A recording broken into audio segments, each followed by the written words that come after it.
So, good day po, sir. And we're COBSTRM Group 4, and we're going to present our case study regarding Twitter.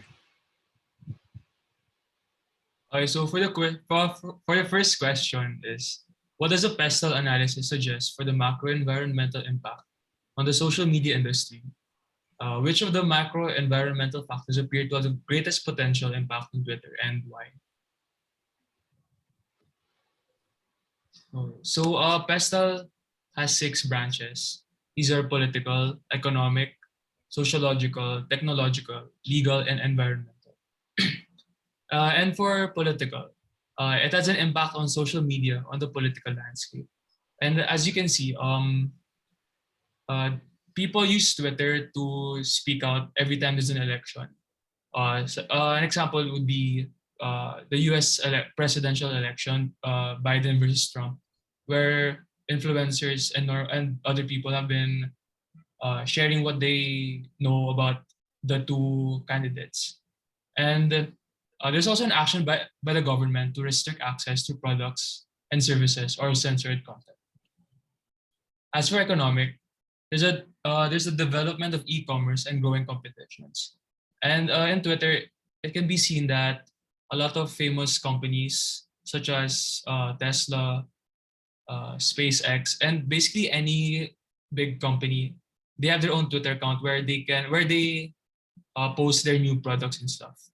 And as for sociological, this is an internet driving shift in communication channels for people to use. So it's similar to Facebook, where people can also private message people. But in Twitter, instead of sharing their posts, you retweet their tweets. And as for technological, there's an increase in popularity of mobile apps and marketing.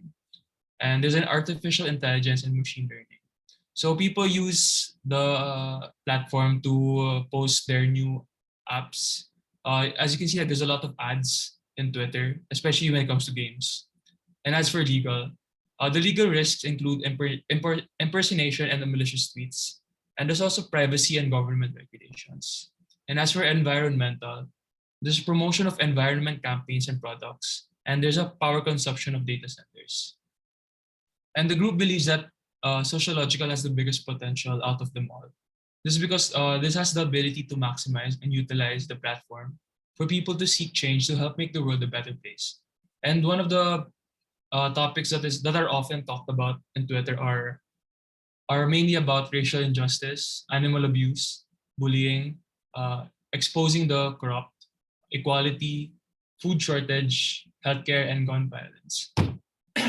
And an example would be LeBron James, who's an NBA player. He posts a lot. He tweets a lot in Twitter, especially when it comes to racial injustice and gun violence that are present in the U.S. So he tweets what he thinks should happen, and yeah, that's all for question 1. All right, so for question 2 is identify the driving force of the social media industry and how does this affect the industry? All right, so there are a lot of driving forces in the social media industry, and here are the two.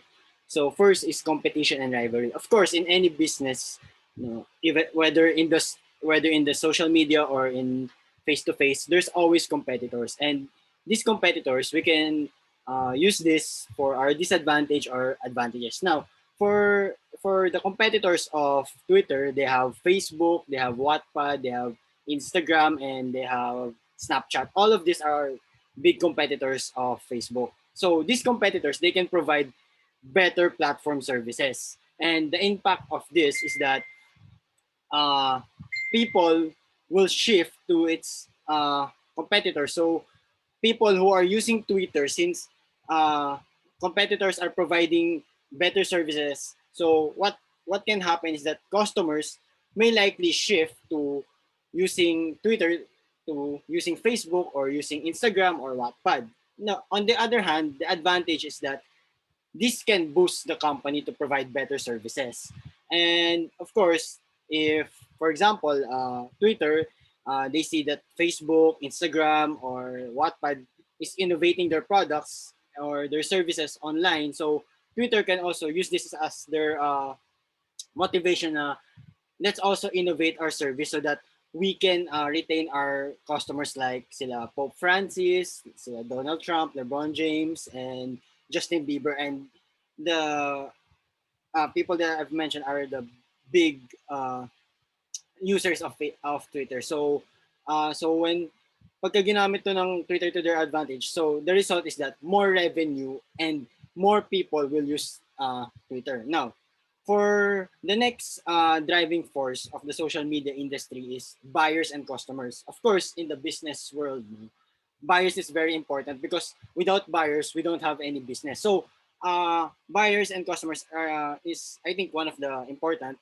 and because buyers and customers, they will be the one who will be enjoying the service or the innovation of Twitter. So they will enjoy the services that the company provides, so, or what Twitter provides. So uh, in result, no, there will be an increase of users. So, of course, if I enjoy yung service or yung mga magagandang features ng Twitter, then I can advertise it to my relatives, no, and then they can also use Twitter, and the result, more revenue for Twitter. And lastly, customers, some customers, of course, may not also like the service or the features of Twitter. So, the result is net loss. Siyempre, mas kukunti yung gagamit ng Twitter, and of course, hindi maganda yung reputation ng Twitter sa social media industry.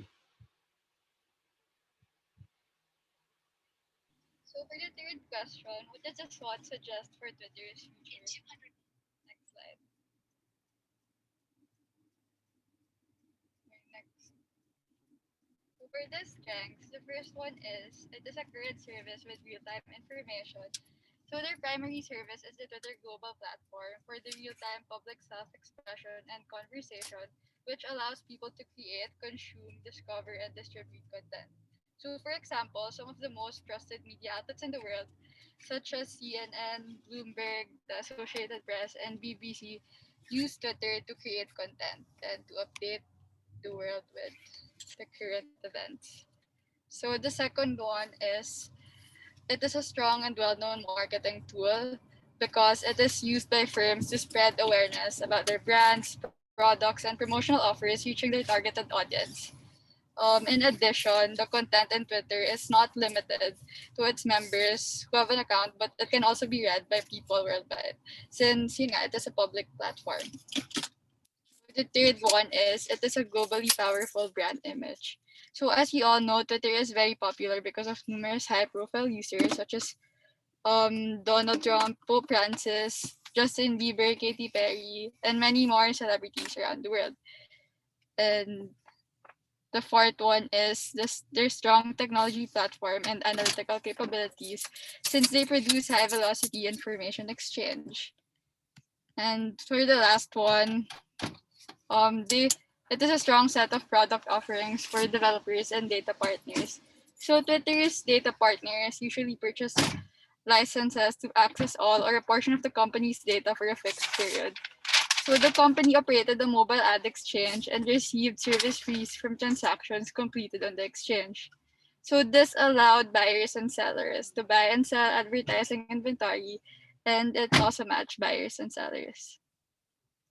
So Twitter's weaknesses. So Twitter has privacy concerns and lack of innovation, which causes low retention, since it's limited to only tweeting stuff, and unlike other apps such as Facebook and Snapchat. So next slide. So for the opportunities, the first one is technology. So just like what Siri said, so if the cost of devices and broadband decreases, then the number of Twitter users also increases. I mean, the number of Twitter users increases. Then the second one is extension of social media platform to e-commerce.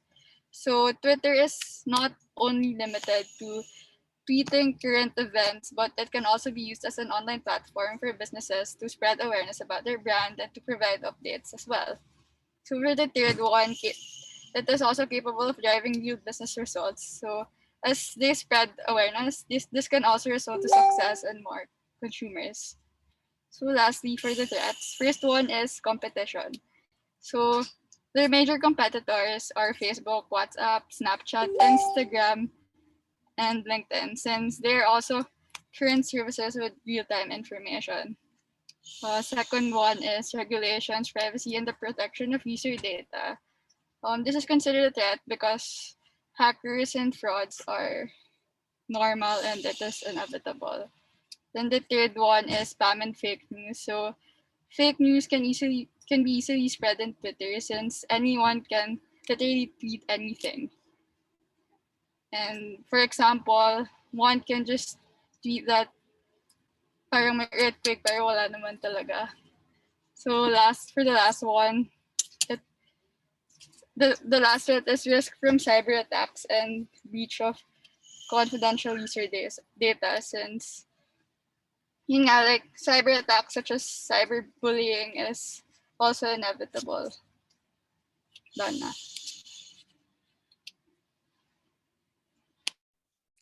For question number 4, using the data in case exhibits 1 and 2, what is your assessment of Twitter's financial position? Based on your analysis, what financial performance can reasonably be expected in the near future term for Twitter, and we should support our answer. Now, next slide, please. So for the assessment of Twitter's financial position, we have exhibit 1 and 2.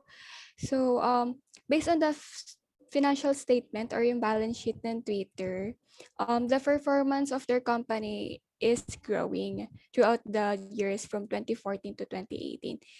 And we can see that their net income shows a trend of a positive curve, which is good for their revenue.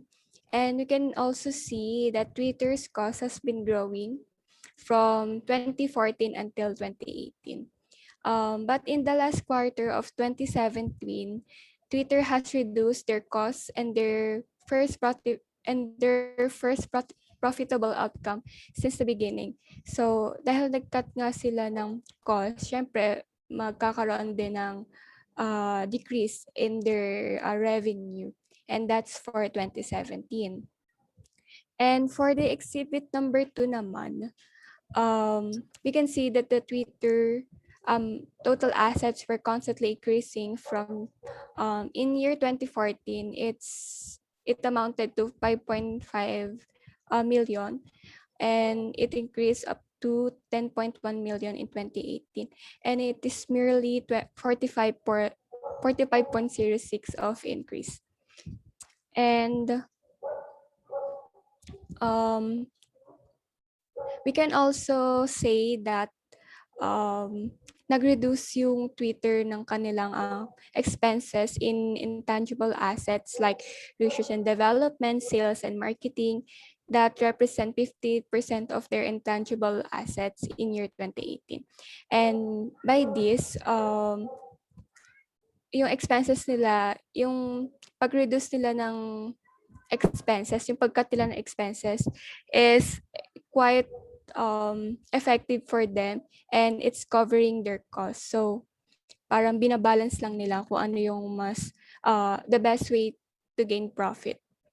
And for this, the financial performance that can be reasonably expected in the near future term for Twitter is that they keep on cutting their expenses so they can earn enough profit to reinvest in their profitable way, like sa advertising, sa sales, and kasama na doon yung research and development. And their main goal naman is to have a profitable company which will have a positive results. I mean, lahat naman ng companies siguro ganon.